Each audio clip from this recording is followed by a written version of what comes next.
Okay, so 41 days away to WrestleMania. Or, a shade under 6 weeks. Normally at this time, that's when you really start to develop most of the storylines going into WrestleMania. They already know Sheamus is taking on Daniel Bryan. So, for this week's Raw, they end up having the 10 people who compete in the Chamber have a battle royal at the end with the winner going on to face CM Punk at WrestleMania.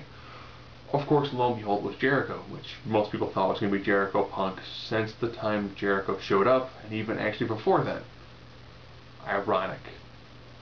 Because they had a small Twitter war going on before that. So that was pretty good. I'm looking forward to seeing the mic work that you can have between those two. Jericho has really come into his own when it comes to his mic work. That little promo that he did was absolutely fantastic. That's what you really want to see. You want to see a promo with that sort of tenacity to go against Punk, who's currently kind of, hate to say faltering, but he really does need that reinvigoration. He had it when he took on Cena. His feud with Dolph, while also at the same time with Laurinaitis, just felt kind of muddled. So I think Jericho Punk is going to be an absolutely fantastic match. But I have to start off with the absolute beginning to Raw. Turning Eve heel that fast. Most people kind of expected, Eve was going to become a heel, slowly. But the fact that they began it with remorse, like, oh, Zach, he was a loser. He would know what to do with me. And I'm going to work John Cena.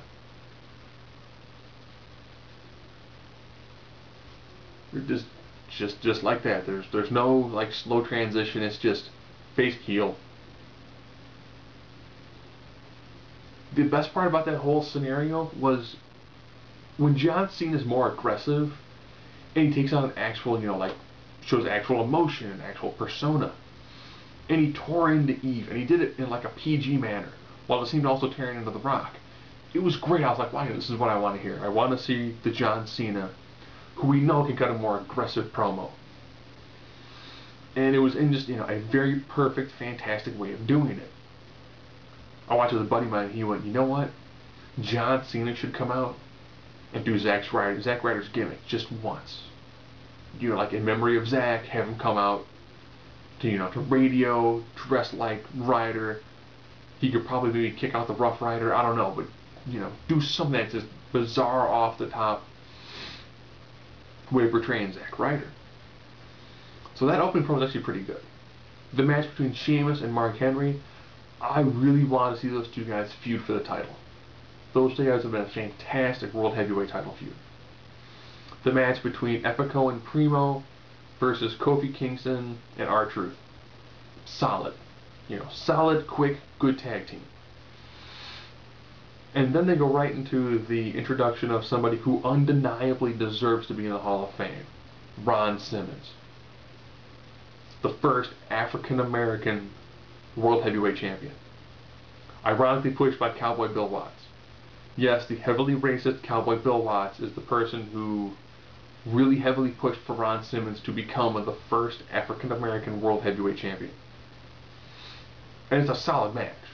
Ron Simmons did a fantastic job when he was a really active wrestler with the APA. He did an okay job when he was Farouk Assad, except when they first brought him in as like African warrior with the blue headgear, baby blue headgear, and the black ring tights. Kind of bizarre.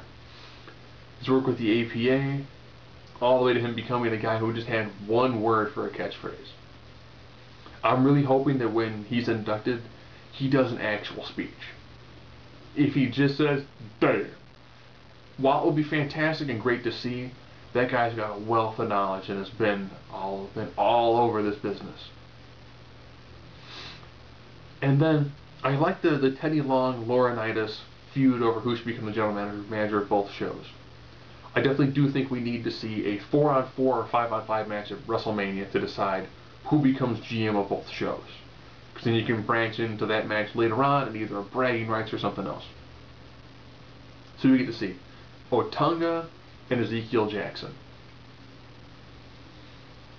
I thought it was kind of weird that we pretty much saw almost all of the black athletes they've got in like the first hour. At the same time, talking about Ron Simmons being inducted in the Hall of Fame.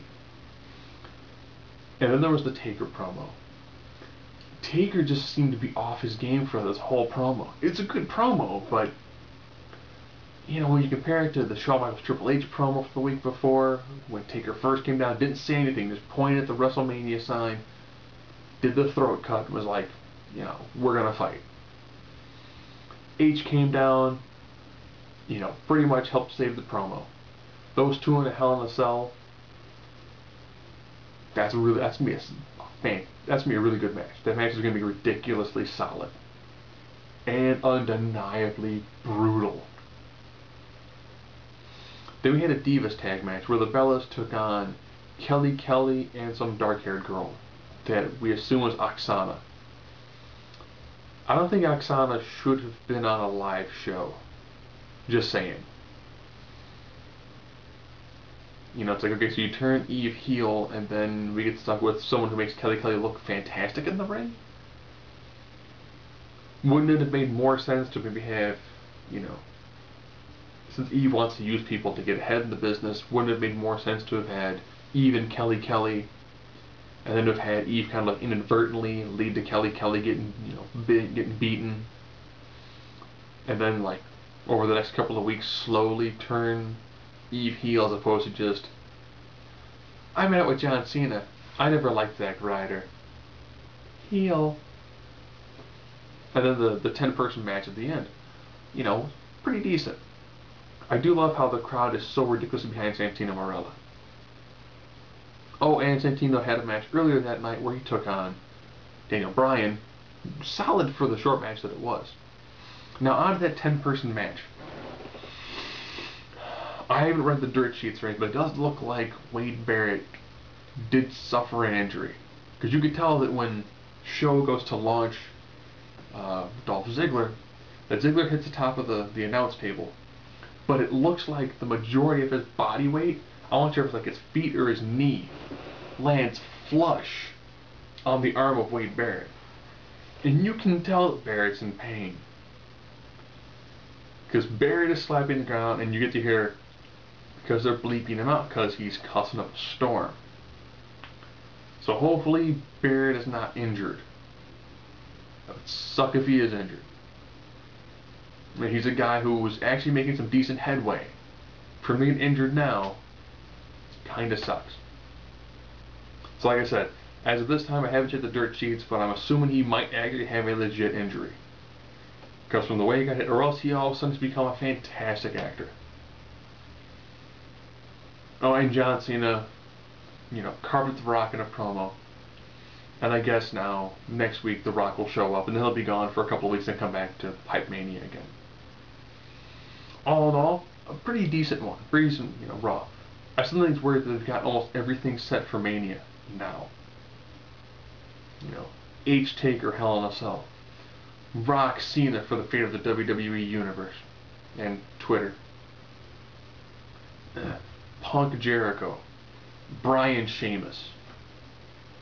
You know, those are like your big matches right there. Hopefully they'll do Beth Phoenix versus Karma. We can only hope.